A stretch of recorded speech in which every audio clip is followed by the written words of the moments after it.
बहुत समय पहले की बात है। एक छोटे से गांव में रमेश नाम का एक चतुर और मेहनती किसान रहता था। रमेश का खेत गांव के बाहर स्थित था और उसकी फसलों की गुणवत्ता पूरे इलाके में मशहूर थी। वह अपनी सूझबूझ और अद्वितीय खेती के तरीकों के लिए जाना जाता था। रमेश के पास थोड़ी सी जमीन थी, लेकिन उसने अपने खेत को इस तरह व्यवस्थित किया था कि वहां से अधिकतम उत्पादन हो सके। उसने अलग अलग फसलों को एक साथ उगाना शुरू किया, जिससे मिट्टी की उर्वरता बनी रहे और कीटों का प्रकोप भी कम हो। वह आधुनिक तकनीकों और पारंपरिक ज्ञान का सही मिश्रण अपनाता था। एक बार की बात है, गांव में एक बड़ा अकाल पड़ा। कई दिनों तक बारिश नहीं हुई और गांव के अधिकांश किसान परेशान हो गए। उनकी फसलें सूखने लगी और पशु भी प्यासे रहने लगे। इस कठिन समय में भी रमेश ने अपनी समझदारी और धैर्य नहीं खोया। उसने पहले से ही इस परिस्थिति के लिए तैयारियां कर रखी थी। रमेश ने अपने खेत में एक छोटी सी झील बनाई थी, जिसमें बारिश का पानी संचित रहता था। उसने इस झील के पानी का सही रंग से उपयोग किया और अपने खेत की सिंचाई की। अन्य किसान जब हताश हो रहे थे, तब रमेश की फसलें हरी भरी थी। गांव के लोग आश्चर्यचकित थे कि इस कठिन समय में भी रमेश की फसलें इतनी अच्छी कैसे हो सकती है। रमेश ने गांव वालों की मदद करने का निर्णय लिया। उसने अपनी फसल का कुछ हिस्सा अपने पड़ोसियों के साथ बांट दिया ताकि वे भूख से न मरे। उसने उन्हें अपने खेती के तरीकों के बारे में बताया और सिखाया कि कैसे वह प्राकृतिक संसाधनों का सही उपयोग करते हैं।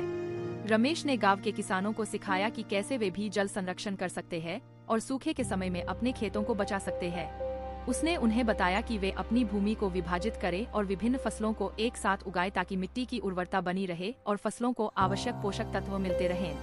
धीरे धीरे रमेश की मेहनत और ज्ञान का असर गांव पर दिखने लगा। किसानों ने उसकी बातों को गंभीरता से लिया और अपनी खेती की तकनीकों में बदलाव किया। अगले कुछ वर्षों में गांव की हालत में काफी सुधार हुआ। फसलें अच्छी होने लगीं और किसानों की आमदनी बढ़ गई। गांव के लोगों ने रमेश को अपना नेता मान लिया और उसकी बातों को मानने लगे।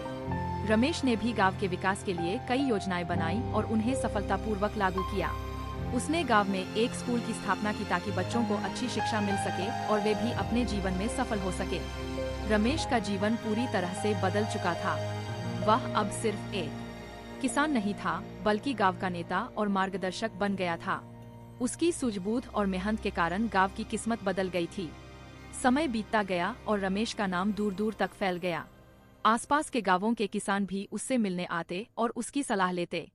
रमेश ने कभी भी किसी को निराश नहीं किया और हमेशा दूसरों की मदद के लिए तत्पर रहता था। उसकी इसी उदारता और समझदारी के कारण उसे सब लोग सम्मान की दृष्टि से देखते थे। उसने साबित कर दिया था कि कठिन परिस्थितियों में भी धैर्य, समझदारी और मेहनत से सफलता प्राप्त की जा सकती है।